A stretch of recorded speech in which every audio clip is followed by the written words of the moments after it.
Hello, welcome back to our TV discussions. Of course, I'm Brandon. And Mom, thank you for joining us today. Today, we're going to talk about another show from the 1980s. We're going to talk about It's Your Move. Yeah, I'm very excited to get into this series from Embassy Television. And, Mom, without further ado, I hope you're doing well, and we can go right into our synopsis. All right, sounds great. This is going to be a very brief synopsis. But basically, this show is about a teenage boy and his next, actually, across the hall neighbor, and just kind of a little bit of the banter that goes on between both of them, and the relationship that they do have.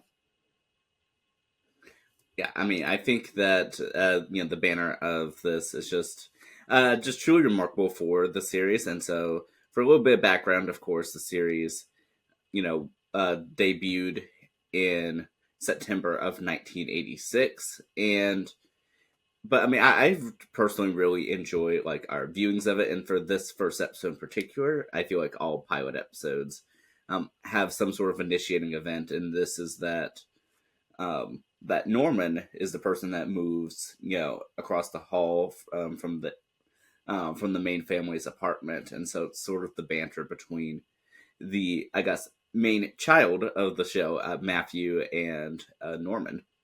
Yeah, that's very true, Brandon. They do have a really great banter between each other, and there's reason for that. Matthew is a little mischievous as a child, or I should say, as a young adult, because he is in high school. And however, he is doing everything he wants to do for his mother, and that's something that kind of stands out a little bit. And so he has some scheming and things that aren't right, but he does do some scheming.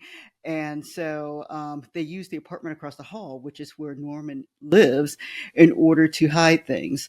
And so Norman actually, when he moves in, that kind of puts a dent in the way that Matthew runs his schemes, because he has hidden things in that particular apartment.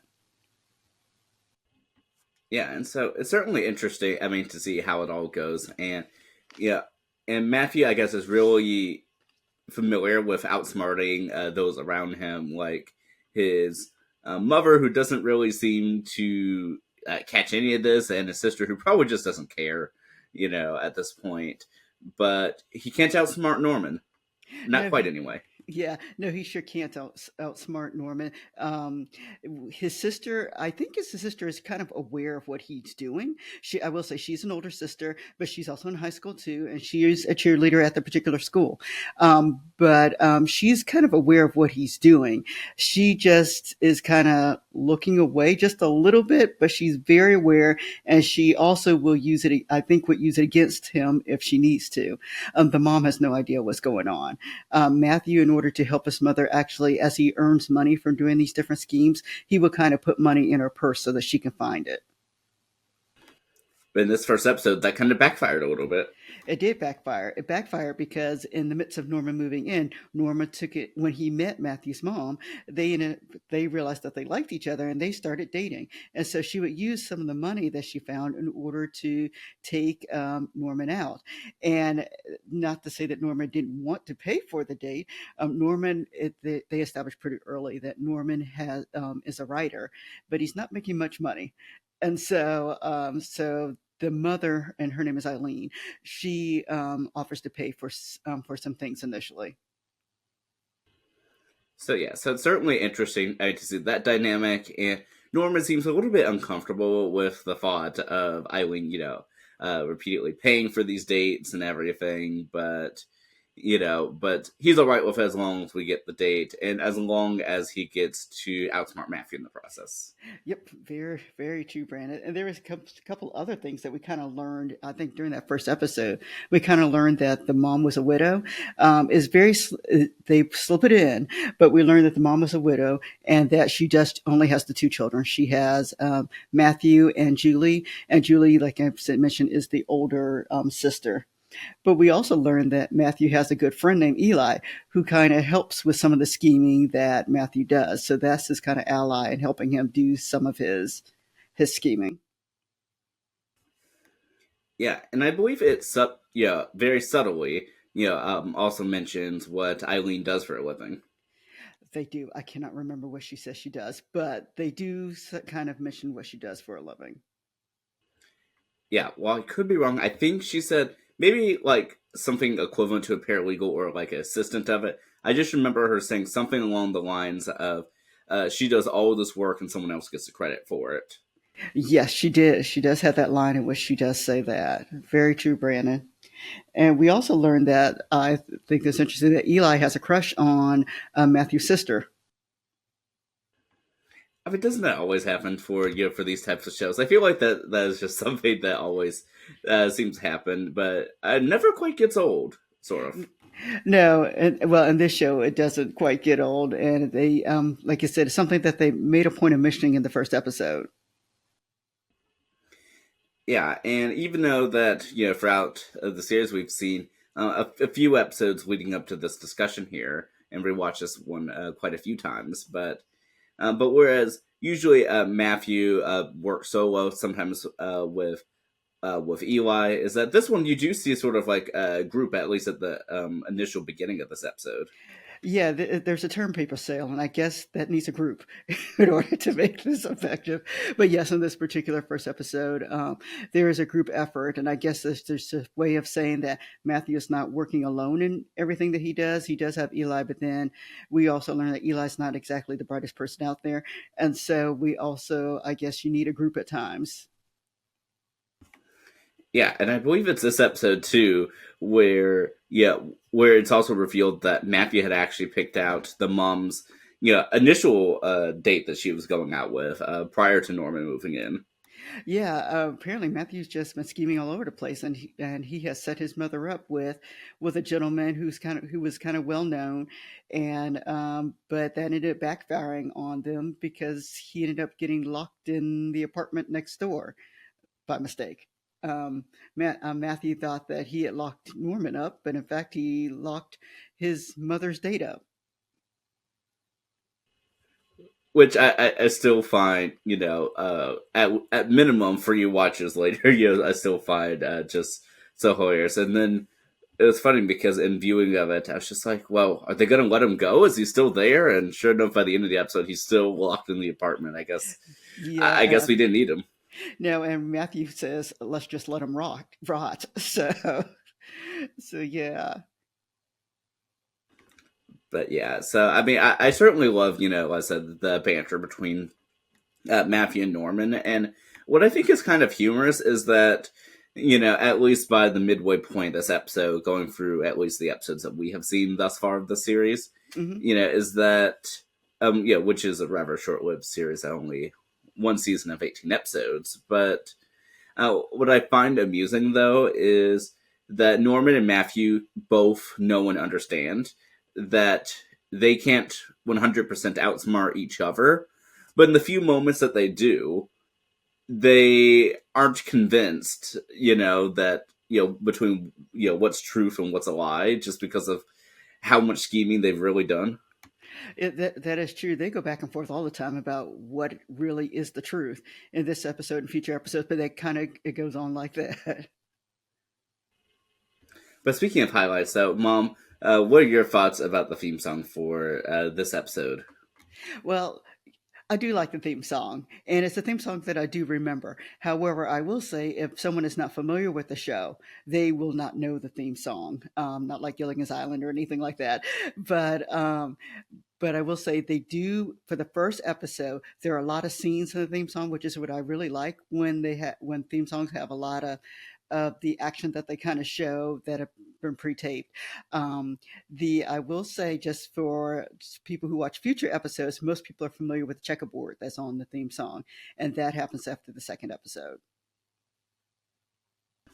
Yeah, and so I mean, I definitely have really enjoyed this first episode, and I mean, I think it does a lot of the things that traditional first episodes do with the exposition, the name calling, and all of that fun stuff. But I mean, I think it to me had a lasting power to it.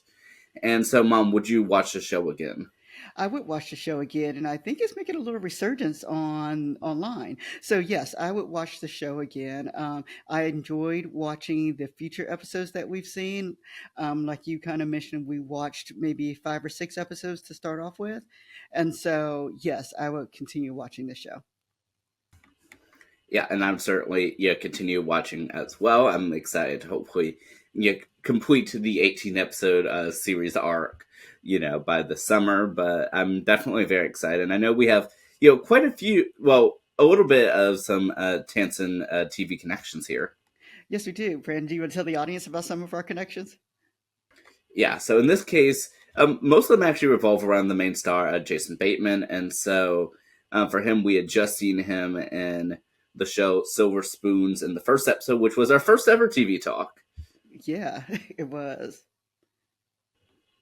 Yeah, and so that was just a few years in a day, prior to this. So this series released on September 26th of 1986, whereas Silver Spoons was September 25th of 82. So truly just a couple years, later, and then we eventually see this character again in yet another show we've spoken about.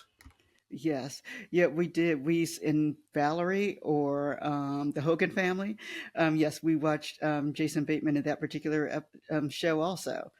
So we've seen him kind of go full circle. Yeah, we truly have. And the series is produced by Embassy Television, which also produces Silver Spoons, is the production company of Norman Lear. But, Mom, before we actually close out this discussion, I did want to ask too. So, what are your thoughts about the character of Matthew, played by Jason Bateman, in comparison to the two other roles we are familiar with him in? Well, okay, I'll go to Silver Spoons first. In comparison to for his role on Silver Spoons is almost the same. I mean, he is playing a character that's a little devious and a little mischievous in both those particular episodes. In Valerie, they let, at that point, he's played David Hogan. They let him grow up a little bit. And so he is the mature older brother, although he does get in some little spots. He is kind of the mature older brother in for Valerie or the Hogan family or the Hogans. Yeah, I definitely would, agree to that. And something that I like about the characters is that even though they can be quite mischievous at times, especially for this series in particular, is that the characters do oftentimes have heart. And as we're saying, even though of course we've emphasized the banter that Matthew and Norman have, is that all in all, many of the schemes that Matthew does are to help out his family, and so it's so sort of interesting. I mean, to think about even the complexities of that he's doing all of these schemes, which uh, certainly aren't the best things, but in the same regard, the end goal is to help out his family, specifically his mom. So so in the end, I don't know. It certainly is an interesting thought. It is. I guess that's the way they kind of made it so that he was make his character likable, to show that he was doing this for his mom, and then also he has a sister in mind. Also, even though he talks about her and everything like that, he does have his sister in mind too. Yeah, and I will say that those a few episodes later, that I think handles that part with his sister quite well. But I know we're not there just quite yet, since we're still speaking about this first episode. But nevertheless, I'm excited to continue viewing this series. Actually, I'm really excited too, Brandon. I can't wait to watch the rest of the episodes with you. Yeah, and I will say, Mom, I know that we've watched this first episode and a few episodes afterwards, but do you remember how the rest of the series goes? I do. I had to look to see what the last, and I'm not going to talk about the last episode because you haven't seen it, but I did look ahead to see what the last episode that aired on TV, and I do remember watching it and when I was overseas, so that last episode does stand out. Well, I'm excited to get to it. Like I said, this series has 18 episodes, and I don't remember how many we have seen thus far, but I'm excited to continue viewing. Yep, same here. Same here. And let the audience please let us know if you're watching It's Your Move Now. Let us know. Yeah, and if there are any other shows that you'd like for us to watch, let us know in the comments, and we're just so thrilled to get to them. Yep, we sure are. Yeah, well, until next time, have a great day. All right. Enjoy, everyone. Have a great day.